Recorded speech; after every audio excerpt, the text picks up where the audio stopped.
नमस्ते। अच्छा, एक बात बताइए, दौलत का मतलब क्या सिर्फ पैसा और सोना होता है या इसका कोई और ज्यादा गहरा मतलब भी है? आज ना हम पंडित जी और सोने का दिल कहानी में इसी सवाल का जवाब ढूंढेंगे। तो चलिए शांतिपुर गांव की इस प्यारी सी कहानी में चलते हैं। तो कहानी शुरू होती है एक बहुत ही प्यारे शांत से गांव से। नाम था शांतिपुर। और जैसा नाम है ना वैसा ही ये गांव भी था। एकदम शांत, हरा भरा। यहाँ के लोग एक दूसरे के सुख दुख में हमेशा साथ खड़े रहते थे। मतलब यहाँ की हवा में ही एक अपनापन सा था। और इस गांव की जान थे वहां के पंडित जी। तो चलिए कहानी के पहले हिस्से में मिलते हैं शांतिपुर के सबसे इज्जतदार और समझदार इंसान पंडित विष्णु प्रसाद से। पंडित विष्णु प्रसाद जी ना वो सिर्फ नाम के पंडित नहीं थे। अरे वो तो ज्ञान और दया की जीती जागती मिसाल थे। गांव में कोई भी हो, बच्चा हो या बड़ा, कोई भी परेशानी होती थी ना तो सब सीधा उन्हीं के पास पहुंच जाते थे सलाह लेने। और पंडित जी वो बिना किसी मतलब के सबकी मदद करते थे।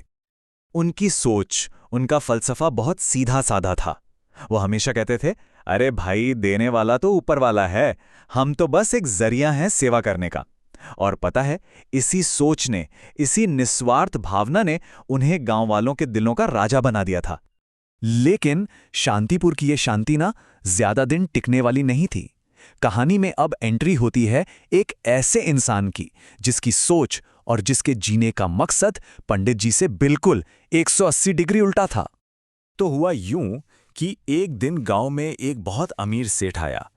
उसके कपड़ों की चमक और आंखों का लालच ना दूर से ही दिख रहा था।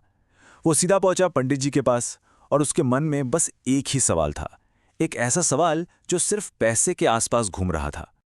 बिना किसी हिचकिचाहट के उसने पंडित जी से पूछ ही लिया, पंडित जी, मुझे और अमीर बनने का कोई तरीका बताइए। कोई ऐसा तरीका जिससे पूरा गांव मेरे सामने सिर झुकाए। साफ था, एकदम साफ, वो पैसे के दम पर इज्जत खरीदना चाहता था। और यहीं यहीं कहानी में दो दुनियाएं टकराती हैं। एक तरफ थे पंडित जी, जिनके लिए जिंदगी का मतलब था सेवा, मतलब दूसरों की मदद करना। और दूसरी तरफ था वो सेठ, जिसकी जिंदगी का मकसद था सिर्फ पैसा, और वो भी इज्जत पाने के लिए। कहाँ एक तरफ त्याग का रास्ता और कहाँ दूसरी तरफ लालच का। अब सेठ को तो लगा कि पंडित जी कोई मंत्र फूकेंगे या अमीर बनने का कोई खजाना बता देंगे।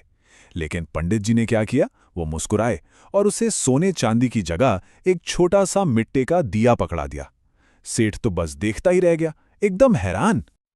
और यहीं से शुरू होता है पंडित जी का असली सबक। उन्होंने सेठ को एक ऐसा काम दिया जो उसे एकदम फालतू लगा। तो चलिए अब पर्दा उठाते हैं उस दिए के राज से। वो राज जो सेठ की पूरी जिंदगी बदलने वाला था। पंडित जी के इंस्ट्रक्शंस बहुत सिंपल थे। पहला, ये दिया ले जाओ। दूसरा, ध्यान रखना ये पूरे दिन जलता रहे, बुझना नहीं चाहिए। और तीसरा, कल ठीक इसी वक्त वापस आना।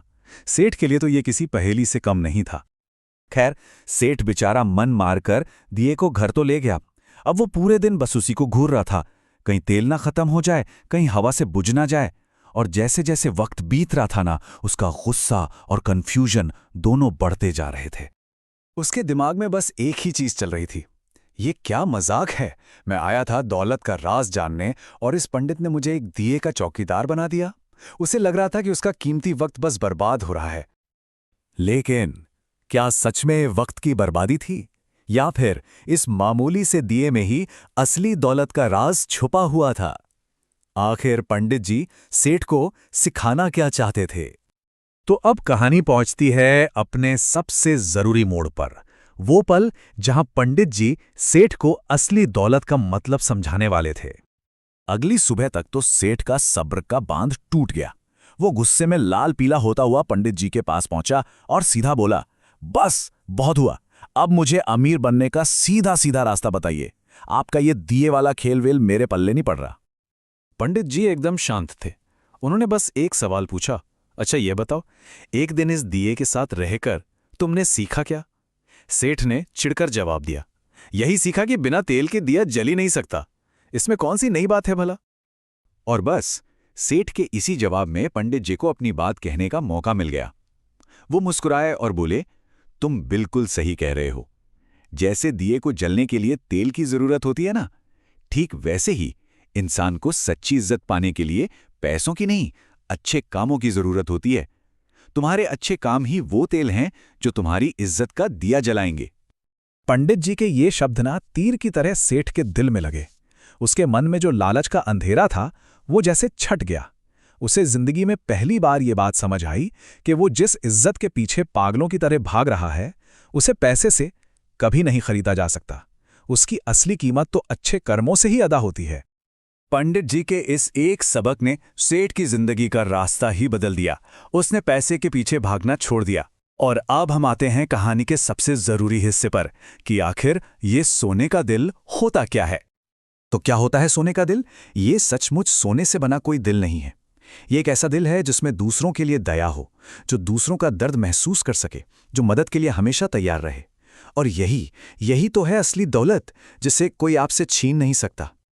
उस दिन के बाद सेठ पूरी तरह बदल गया। उसने अपने पैसों का सही इस्तेमाल करना सीख लिया। अब वो गरीबों को खाना खिलाता, गांव के बच्चों के लिए उसने एक स्कूल बनवा दिया और जो भी जरूरतमंद होता उसकी मदद करता। और अब गांव वाले उसकी इज्जत उसके पैसों की वजह से नहीं, बल्कि उसके अच्छे कामों की वजह से करते थे। एक दिन गांव के कुछ बच्चों ने पंडित जी से पूछा, पंडित जी, आपने उस लालची सेठ को कितना अच्छा बना दिया। तो पंडित जी मुस्कुराए और उन्होंने एक बहुत गहरी बात कही। उन्होंने कहा, बच्चों, मैंने उसे नहीं बदला, अच्छाई तो उसके दिल में पहले से ही थी। मैंने तो बस एक दिए की तरह उसे सही रास्ता देखने के लिए थोड़ी सी रोशनी दिखाई। तो ये कहानी हमें एक बहुत गहरे सवाल के साथ छोड़ जाती है कि असल में सोने का दिल होने का मतलब क्या है, और हम अपनी जिंदगी का दिया किन कर्मों के तेल से जला रहे हैं। अगर आप भी चाहते हैं कि ऐसी ही अच्छी अच्छी कहानियां देखते रहें जिनसे बच्चों को कुछ नया और अच्छा सीखने को मिले, तो हमारे चैनल को सब्सक्राइब करना मत भूलिएगा। शुक्रिया।